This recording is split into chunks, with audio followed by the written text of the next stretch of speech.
Masih di Obis Channel, bukan sekedar obrolan. Sahabat Obis, hari ini kita kedatangan tamu yang sangat spesial dan kita akan ngomong santai serius tapi santai dengan abang kita Ikrimah Hamidi. Bang, selamat malam Bang. Selamat malam, selamat malam Bang Reza. Kita malam-malam nih sahabat Obis. Jadi Bang Ikrimah Hamidi ini salah satu direktur air limbah PDAM Tirtanadi yang ada di Sumatera Utara. Bang, saya baru tahu nih kalau abang ini seorang direktur air limbah nih Bang. Luar biasa nih Bang. Kapan dipilih? Memang tugasnya juga baru 3 minggu. Oh, baru 3 minggu ya? Baru 3 minggu Keren. kira-kira. Baru 3 minggu nih sahabat Obis. Jadi bagaimana Bang ceritanya kok abang bisa terpilih sebagai direktur air limbah? Mungkin abang bisa ceritakan latar belakang abang Bang? Yang pertama itu kita ada proses pendaftarannya ya. Pendaftaran yang kemarin itu kan memang periodisasi direktorat di Perumda Tirtanadi, baik itu air minum, air limbah, keuangan, sampai direktur utamanya sudah selesai. Maka itu ada lelang terbuka atau katakanlah pengumuman dari Pemprofsu bahwa dibuka itu, dan kita coba untuk ikut di situ. Kenapa tertarik di masalah limbah ini juga, di kok air limbah gitu kan? Yang pertama memang saya senang untuk masalah-masalah lingkungan hidup sebenarnya dari dulu ya. Dari waktu di DPRD Kota Medan pun saya termasuk orang yang dulu itu ada visi RPJP Kota Medan. Dalam visinya itu ya, rencana pembangunan jangka panjang Kota Medan itu minus masalah-masalah lingkungan. Makanya saya dorong agar supaya ada penambahan satu kata aja sih. Untuk Medan dulu kan maju sejahtera, metropolitan dan sebagainya, tapi saya minta satu kata aja yang berwawasan lingkungan, satu kalimat lah ya. Tambahkan dari visi yang panjang ini buat Medan metropolitan segala macam ini, tambahkan itu yang berwawasan lingkungan. Abang memang ada background lingkungan hidup Bang? Saya secara khusus, kalau saya tekniknya teknik industri. Oh, teknik industri. Kalau S1-nya, kalau magisternya itu saya ilmu ekonomi. Ilmu ekonomi. Tapi saya senang untuk bicara masalah lingkungan hidup, bicara masalah budaya, bicara masalah adat. Makanya waktu DPRD Medan pun saya termasuk orang yang menggagas Ranperda inisiatif waktu itu ya. Itu kami merevisi itu peraturan daerah tentang cagar budaya. Saya termasuk inisiatornya. Jadi Bang Ikrimah ini pernah duduk sebagai anggota DPR. Oh iya. Bisa diceritakan Bang, berapa periode dulu Bang? Periode singkat aja sih. Sejak 2004 sampai dengan 2014. Oh, cukup lama ya Bang? Kemudian 2014 sampai 2019 saya di DPRD Provinsi. Berarti sudah malah melintang di dunia politik juga ya Bang? Malah melintang belum. Ada yang sampai 8 periode Bang. Kita baru 3 kan? 3 periode. Masih biasa-biasa. Udah keren itu Bang. Ada yang 8 periode kan, ada yang ya gitulah. Balik lagi ke masalah air limbah Bang Ikrimah. Jadi sebagai direktur air limbah ini tentunya untuk mencapai posisi itu kan banyak nih Bang. Pesaingnya nih Bang. Ya, berapa orang Bang kemarin? Gak banyak sih. Kita yang ikut daftar kemarin sekitar 16 orang saja. 16 orang aja, gak banyak. Balik lagi ke visi Abang sebagai orang yang peduli dengan wawasan lingkungan hidup ya Bang. Gimana Bang visi Abang untuk sebagai direktur air limbah di PDAM? Jadi gini, sebelum saya bicara masalah visi, tentu visinya itu adalah visi secara umum untuk perusahaan dulu ya. Iya, untuk perusahaan. Untuk perusahaan dulu, dan arah dari Pak Gubernur waktu itu mengarahkan pertama itu lakukan pelayanan kepada masyarakat yang semakin baik dari yang sebelum-sebelumnya. Kemudian jadikan perusahaan ini mendapatkan laba atau keuntungan agar supaya operasionalnya itu bisa berjalan dengan bagus, sebab perusahaan daerah Tirtanadi ini kan operasionalnya kan dari internal Perumda sendiri ya, bukan dari APBD gitu ya. Nah itu dua yang dipesankan oleh Pak Gubernur waktu itu. Nah ketika saya hadir, saya dikasih SK itu hari Kamis. Tanggal berapa ya waktu ya? Tanggal 6 ya? Tanggal 6 November ya? Enggak, tanggal 20 akhir Oktober Bang. Akhir Oktober ini minggu ketiga ya. Ini minggu ketiga berarti akhir Oktober kemarin saya dikasih SK. Setelah SK-nya itu jadi hari Kamis waktu itu saya ingat. Kemudian Jumatnya saya langsung undang untuk rapat ya teman-teman kepala divisi, baik perencanaan, pemasaran dan operasional teknis itu saya undang di situ. Dan hari Seninnya Ini kan Jumat ya, libur, Sabtu Minggu libur, Senin saya undang lagi seluruhnya. Sampai kepala divisi, kepala bidang, kepala bagian tuh rapat umum. Ayo kita lihat nih tabulasi apa permasalahan di Direktorat Air Limbah itu bahasanya kita di situ. Kita SWOT lah, analisa SWOT lah. Ya kan? Apa aja Bang yang ketemu tuh Bang di analisa SWOT itu? Jadi dalam analisa SWOT itu ada persoalan yang pertama adalah banyaknya peralatan-peralatan yang hibahnya tuh dari periode ada yang dari tahun 80-an, ada yang dari tahun 90-an, dan belum ada diganti secara, ini kan sebenarnya umur pakainya udah habis. Iya, betul. Ya kan? Tapi belum ada pergantian. Makanya banyak sering terjadi kerusakan-kerusakan yang harus segera ditambal sulam dia. Itu yang sering yang muncul di situ. Setelah mendengar kayak gitu, hari Rabu dan Kamis saya kunjungan. Saya lihat, ayo kita lihat dulu situasi aktualnya. Ke lapangan. Jadi muter nih dari kawasan Danau Toba. Di Danau Toba tuh kita punya ini, di Danau Toba tuh di kawasan Danau Toba kita punya 2 instalasi pengolahan air limbah di situ, Bang. Ada di Pantai Bebas dan satu lagi tuh ada Ajibata. Yang saya perhatikan di situ, saya lihat ada yang masih bagus, sangat bagus. Di Ajibata itu potensinya besar, tapi jumlah pelanggan kita di situ sangat minim sekali. Padahal investasi itu cukup besar di situ untuk pembuatan IPAL itu, instalasi cukup besar. Instalasi pengolahan air limbah, biar sahabat OBC tahu. Ya, tapi jumlah pelanggannya sangat kecil dari penduduk dan hotel-hotel di situ tuh masih belum banyak yang ikut di situ. Nah, makanya nanti tuh harus dihimbau lah ya. Insya Allah tanggal 7 Desember nanti kami mau ngumpulin sekitar 70 perusahaan, 70 hotel-hotel yang ada di sekitar Danau Toba itu untuk air limbahnya dikelola. Betul. Sebab kalau nggak dikelola air limbahnya itu, ini kan Danau Toba kan kawasan pariwisata. Benar. Terbuangnya kemana Bang limbah itu Bang? Limbah itu termasuk limbah air tinja. Ya itu, fokusnya sih ke situ. Tapi ada juga limbah itu limbah dapur juga bisa. Tapi itu ada tambahan sedikit pengolahan. Kita bisa olah itu, tapi lebih banyak fokusnya itu ke air tinja. Itu masih satu wilayah ya Bang ya, daerah Ajibata ya Bang. Ya, Ajibata itu masih banyak perusahaan-perusahaan atau hotel yang yang belum jadi pelanggan kita. Wah, luar biasa Bang. Padahal situ ada IPAL, instalasi pengolahan air limbah yang sangat potensial untuk bisa ngolah air limbah yang dari hotel-hotel itu untuk jernih, bisa dibuang ke sungai dan bisa dimanfaatkan kembali. Tantangannya Bang Ikrimah ini sekarang ini ya. Itu salah satu tantangan itu daerah wisata kita. Ya, investasi yang udah gede, mahal ya. Pelanggannya nggak dapat. Betul. Ya. Nah, keren tuh Bang. Itu udah perpipaan di sana ya. Udah ada perpipaannya, masyarakat di sana juga diharapkan untuk bisa buang air limbahnya itu ke pipa. Benar. Jadi nanti itu nggak istilahnya nggak ngalir ke danau kita. Ya, gitu. Tercemar. Lingkungan hidup lagi kembali lagi ya ke misi Abang pertama. Saya nggak usah sampaikan lah berapa banyak hotel-hotel yang di pinggiran danau sana itu yang belum jadi pelanggan kita ya, nggak usah kita sebutkan. Tapi jumlah yang ikut pelanggan kita masih sangat sedikit sekali. Sedikit sekali. Bang, selain yang udah Bang survei ke daerah Ajibata, kemana lagi Bang? Nah, kita dari daerah situ kita itu ke Cemara. Cemara gimana Bang kondisinya Bang? Nah, sebenarnya yang kita tuh dapat hibah itu dari pemerintah pusat tuh yang besar di Cemara. Saya ke situ lihat peralatannya gimana. Ada yang peralatannya dari 4, beroperasi cuma 2. Dan 2 ini pun kadang-kadang satu mati, satu hidup gitu-gitu. Waduh, saya bilang. Syukurnya kapasitas terpakai kita ini masih setengah dibanding dengan kapasitas yang sesungguhnya yang ada di situ gitu. Jadi oke lah, masih bisa diatur lah gitu. Nah, tapi saya bilang ini kalau katanya misalkan kapasitas kita penuh dengan mesin yang seperti ini pasti nggak bisa kita olah nih. Iya Pak katanya. Sejak kapan ini rusak? Saya tanya. Ini kan ada 2 nih. Ada 2 rusak. Saya cek lagi sampai ke sana, rupanya ada 2 jalur. Dan jalur yang ini beda. Ini diberi sekitar tahun 84-an.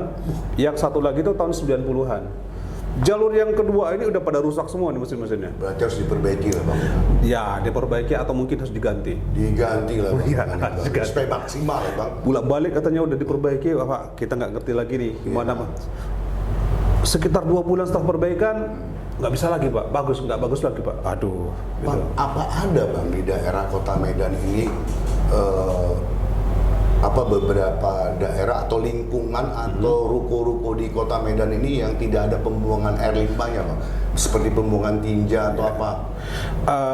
Temuan kita itu waktu kita survei ke lapangan itu teman-teman dari dari pemasaran itu divisi pemasaran itu bilang banyak.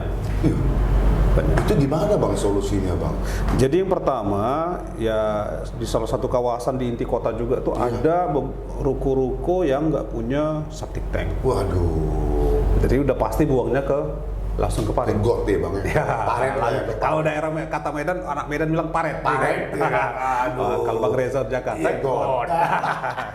ke paret. Itu gimana, Bang, gimana kok bisa terjadi seperti itu, Bang? Ya itu karena dalam perencanaan bangunannya kadang-kadang tidak diawasi dengan secara langsung. Kembali lagi ada keterkaitan air limbah ini dengan dinas yang lain ya, Pak? Pasti. Kita sangat berkaitan erat dengan dinas lingkungan hidup. Berkaitan juga dengan kalau dulu namanya dinas tata kota ya, dalam membuat izin mendirikan bangunan. Kalau sekarang namanya PUG ya. Karena disitulah sebenarnya awal mulanya, ya kan, awal mula perencanaan pembangunan di situ semua. Jadi sangat berkaitan. Kalau dengan dinas lingkungan hidup kita bicaranya kalau misalkan terjadi pencemaran lingkungan hidup ya, nah itu mungkin disinilah peran dari dinas lingkungan hidup. Jadi kita sebenarnya ini sangat berkaitan erat dengan dua ini. Bang, untuk jumlah total pelanggan yang ada di Kota Madya Medan ini, Bang, dengan pasokan air dari PDAM Tirtanadi, menurut Abang masih udah maksimal atau belum, Bang? Jadi kan kita sebenarnya mengelola, ada daerahnya tuh ada Medan sangat banyak ya, jumlahnya pelanggan kita di sini, ada Deli Serdang, ada juga daerah Toba dan ada Simalungun. Kalau Medan aja berapa? Itu Bang? limbah ya. Kalau Medan aja sekitar, kalau hitungan semalam itu sekitar 150 ribuan. 150 ribuan pelanggan.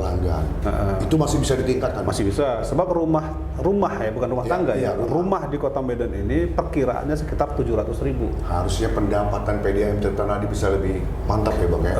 Sebenarnya dari sisi itu iya, tapi gini juga, Bang, ya kan. Saya udah hitung kemarin. Iya. Sebenarnya apa yang dilakukan oleh perusahaan daerah Tirtanadi ini, khususnya masalah air limbah, ini lebih banyak subsidinya sebenarnya. Iya. Bang, ya. bukannya Kita ini kalau sekarang ini ya, itu kan ada kewajiban kalau untuk jadi pelanggan air limbah, dia untuk sekali penyedotan itu dilakukan sekali dalam 3 tahun, dan dalam 3 tahun ini dicicil. Besarannya adalah 20.000 per bulan. Jadi dalam 3 tahun nanti akan disedotlah oleh mobil tangki dari Tirtanadi itu. Nah, besaran 720.000 ini pun sebenarnya kalau dibandingkan nanti itu dengan nilai investasi yang sudah dikeluarkan untuk bikin instalasi pengelolaan air limbah dan lain sebagainya itu ya, itu belum break even gitu. Masih istilahnya masih disubsidi. Makanya saya bilang kemarin, ini harus kita kasih informasi nih masyarakat bahwa selama ini pemerintah provinsi itu mensubsidi. Mensubsidi kenapa? Karena namanya kan ada biaya pokok produksi ya. Biaya pokok produksi yang sudah diberikan kepada masyarakat khususnya pelanggan itu yang 20.000 per bulan selama 3 tahun itu sebenarnya kalau dihitung dengan besaran biaya yang sudah dikeluarkan, baik itu investasi maupun untuk belanja pegawai dan sebagainya, ini masih belum sebanding. Bukannya air limbah yang kayak tinja tadi itu, Bang, kalau bisa dikelola dengan baik bukannya bisa jadi biogas? Betul. Gimana sih, Bang? Betul. Jadi kan hasil akhir dari pengolahan air limbah ini kan ada beberapa. Pertama ada yang lumpurnya. Lumpurnya itu bisa dikelola nanti itu bisa macam-macam. Bisa jadi pupuk, bisa jadi paving block, bahkan bisa biogas atau apa? Nah, kalau biogas itu nanti itu kan dari gas metannya. Gas metannya itu bisa difungsikan untuk biogas. Kemudian buangan akhirnya itu pun nanti bisa dijadikan air baku juga, baik untuk pabrik dan sebagainya. Bahkan di negara-negara maju, Singapura misalkan, itu ada air kemasan dari air limbah loh. Itu yang ada bisa diolah di daerah Cemara ya, Bang? Itu belum sampai ke situ sih. Tingkatannya belum sampai kita bikin air kemasan, belum sampai situ. Sampai kemana tingkatan kita masih buangan airnya itu adalah buangan air yang secara laboratorium sudah dibolehkan dibuang ke sungai. Jadi belum diolah untuk menjadi pupuk. belum. Jadi makanya saya bilang dalam rencana bisnis 2025 sampai 2030 ini harus kita masukkan sebagai salah satu potensi untuk membuat pendapatan bagi perusahaan. Betul Bang, itu kayaknya tanggung tugas dan tantangannya cukup berat nih Bang sebagai direktur jadi limbah ini Bang ya. Jadi strateginya nanti ini memang pertama karena jumlah sekarang ini Bang, ini belum terlalu istilahnya kalau dikelola itu belum terlalu ekonomis karena sumber bahan bakunya belum banyak. Padahal kan kalau dilihat jumlah penduduk Kota Medan itu ada berapa juta ya sekarang ini? Di sini 3 juta. 3 juta. 3 juta penduduk. 3 juta kan semuanya berlangganan di PDAM ya Bang ya? Iya, dia 3 juta dengan 700.000 rumah. 700.000 rumah. Kalau pelanggan air minum di PDAM saja itu sekitar 600-an ribu rumah. 600.000 rumah. Kalau pelanggan air limbah di PDAM, PDAM itu kan ada dua, satu air limbah, satu air minum. Nah kita di air limbahnya, pelanggan air limbahnya ini sendiri kalau untuk di Kota Medan aja sekitar 150.000 dari 170.000 kira-kira ya pelanggan air limbah kita. Makanya tantangan kita itu adalah pertama bagaimana meyakinkan masyarakat dan pemerintah bahwa ini harus seluruh warga Medan yang punya rumah ini harus jadi pelanggan air limbah. Cukup serius nih Bang. Ya, kenapa? Biar supaya kita bisa membuat lingkungannya ini semakin bersih. Betul. Dan kedua, dengan adanya katakanlah jumlah pelanggan bertambah, tentu banyak lagi yang bisa kita create, kita hasilkan dari hasil akhirnya ini termasuk tadi Bang pupuk tadi jadikan itu gitu ya. Jadi ini biar supaya apa? Kalau bahannya terlalu sedikit, dia nggak bahasanya itu kan nggak bisnis apa namanya tuh, nggak masuk ke dalam skema bisnis jadinya kan, terlalu mahal untuk ongkos produksinya gitu dibanding dengan di luar sana, makanya sulit untuk kita jual. Sahabat Hobis, makin menarik bincang-bincang kita. Serius sekali gitu ya. Ini serius sekali kita ya kan.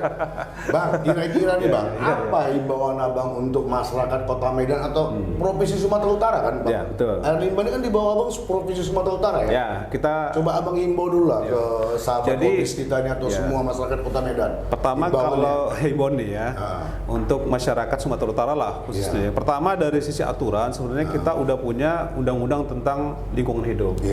Di mana seluruh masyarakat dan pihak swasta ya itu wajib menjaga lingkungan hidup. Seminimal-minimalnya adalah lingkungan hidup hasil buangan kita sendiri. Limbah hasil buangan kita sendiri itu ya. Mohon maaf kalau bahasa anak Medannya tai. Itulah kira-kira kan. Itulah itu ya.